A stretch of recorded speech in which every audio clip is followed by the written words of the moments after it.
नमस्कार. सेट परीक्षेच्या तयारीमध्ये research aptitude हा खूप महत्त्वाचा भाग आहे आणि त्यातही संशोधन नैतिकता किंवा रिसर्च एथिक्स या टॉपिकवर तर हमखास प्रश्न असतोच.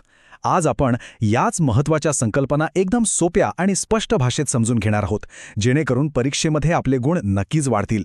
चला तर मग लगेच सुरुवात करूया. कधी विचार केलाय की इतकी मेहनत करून मिळवलेली PhD पदवी अचानक रद्द होऊ शकते? हो, हे खरंच होऊ शकतं.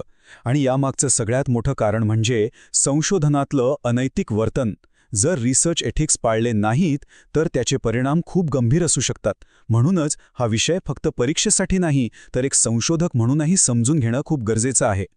मग ही संशोधन नैतिकता म्हणजे नेमकं काय असतं?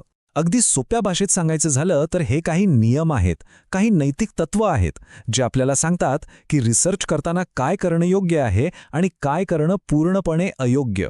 आणि खरं तर हीच तत्त्व एका चांगल्या विश्वासार्ह संशोधनाचा मूळ पाया असतात.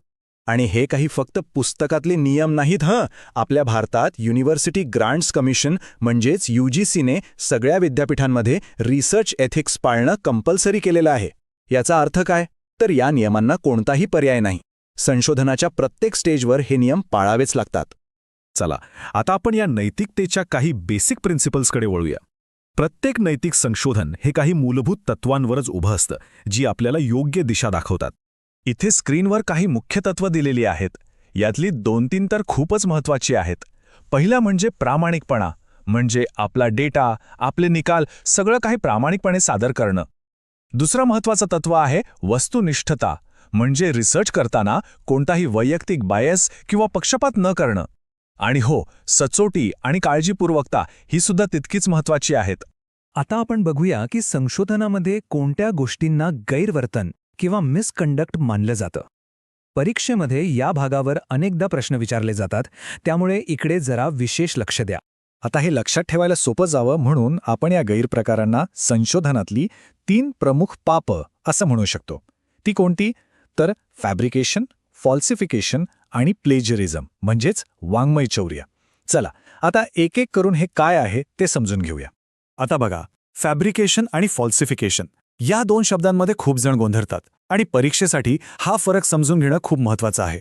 फॅब्रिकेशन म्हणजे काय? तर बनावटपणा, म्हणजे प्रत्यक्षात कोणताही प्रयोग न करता खोटा डेटा किंवा निकाल तयार करणं, जे अस्तित्वातच नाही ते बनवणं. आणि फॉल्सिफिकेशन म्हणजे खोटं सादर करणं, म्हणजे आपल्याकडे डेटा आहे पण आपल्याला हवा तसा निकाल मिळवण्यासाठी त्या डेटामध्ये फेरफार करणं. सोप्या भाषेत सांगायचं तर फॅब्रिकेशन म्हणजे शून्यातून खोटं तयार करणं आणि फॉल्सिफिकेशन म्हणजे असलेल्या सत्यात बदल करणं. आणि तिसरं, जे सगळ्यात जास्त चर्चेत असतं, ते गैरवर्तन म्हणजे वाङ्मय चौर्य किंवा प्लेजरिझम. याचा अगदी सरळ सोपा अर्थ आहे दुसऱ्या कोणाचे विचार, शब्द किंवा त्यांचं काम त्यांना क्रेडिट न देता स्वतःच्या नावावर वापरणं. ही एक प्रकारची बौद्धिक चोरीच आहे. चला, आता या प्लेजरिझमचे वेगवेगळे प्रकार कोणते आहेत ते थोडक्यात बघूया, कारण यावरही प्रश्न येऊ शकतो. इथे तुम्हाला प्लेजरिझमचे काही प्रकार दिसतायत. आता हे सगळेच्या सगळे पाठ करायची गरज नाहीये, पण यातला एक प्रकार आहे जो खूप गोंधळात टाकतो, तो म्हणजे स्ववाङ्मय चौर्य किंवा सेल्फ प्लेजरिझम. यावर प्रश्न येण्याची शक्यता आहे. याचा अर्थ काय होतो? तर आपण स्वतःच लिहिलेलं आणि आधी कुठेतरी प्रकाशित झालेलं काम त्याला योग्य संदर्भ न देता परत आपल्या नवीन कामात वापरणं. हो, हे सुद्धा एक गैरवर्तन मानलं जातं. यावरून लक्षात येतं की प्रत्येक वेळी संदर्भ देणं किती महत्त्वाचं आहे. आणि आता आपण या विश्लेषणाच्या सगळ्यात महत्त्वाच्या भागाकडे आलेलो आहोत, तो म्हणजे UGCचे प्लेजरिझमबद्दलचे नियम आणि त्यासाठीचे दंड. सेट परीक्षेमध्ये यावर एक प्रश्न हमखास असतोच असतो. UGCने 2018 मध्ये अकॅडमिक इंटेग्रिटी अँड प्लेजरिझम प्रतिबंध या नावाने एक सविस्तर नियमावली जाहीर केली आणि ही नियमावली भारतातल्या सगळ्या उच्च शिक्षण संस्थांना लागू आहे. याच नियमानुसार शिक्षेची तरतूद केली जाते. ही स्लाइड ही सगळ्यात महत्त्वाची आहे. याला तर अगदी स्टार मार्क करून ठेवा. सेट परीक्षेसाठी हा जो तक्ता आहे ना, तो जसाच्या तसा लक्षात ठेवायचा आहे. चला, आपण एक एक लेवल व्यवस्थित समजून घेऊया. सगळ्यात आधी लेवल 0. जर आपल्या कामात 10% पर्यंत साम्य असेल तर कोणतीही शिक्षा नाही, हे चालतं. आता लेवल 1. इथे जर साम्य 10% पेक्षा जास्त पण 40% पर्यंत असेल तर संशोधकाला ती प्रत सुधारून पुन्हा सादर करायला सांगितलं जातं. त्यानंतर येते लेवल 2. इथे साम्य 40%पेक्षा जास्त पण 60%पर्यंत असेल तर शिक्षा थोडी गंभीर होते. संशोधकाला तब्बल 1 वर्षासाठी नवीन प्रत सादर करण्यावर बंदी घातली जाते. आणि सगळ्यात गंभीर म्हणजे लेव्हल 3. जर साम्य 60%पेक्षा जास्त असेल तर त्या विद्यार्थ्याची नोंदणी थेट रद्द केली जाऊ शकते. तर ह्या 4 लेव्हल्स, त्यांची टक्केवारी आणि शिक्षा हे परीक्षेसाठी तोंडपाठच करून ठेवा. चला तर मग आत्तापर्यंतच्या चर्चेचा सार काय आहे ते बघूया. परीक्षेसाठी आपल्याला कोणते मुद्दे अगदी पक्के लक्षात ठेवायचे आहेत. फायनल रिव्हिजनसाठी ही एक सोपी चेकलिस्ट आहे.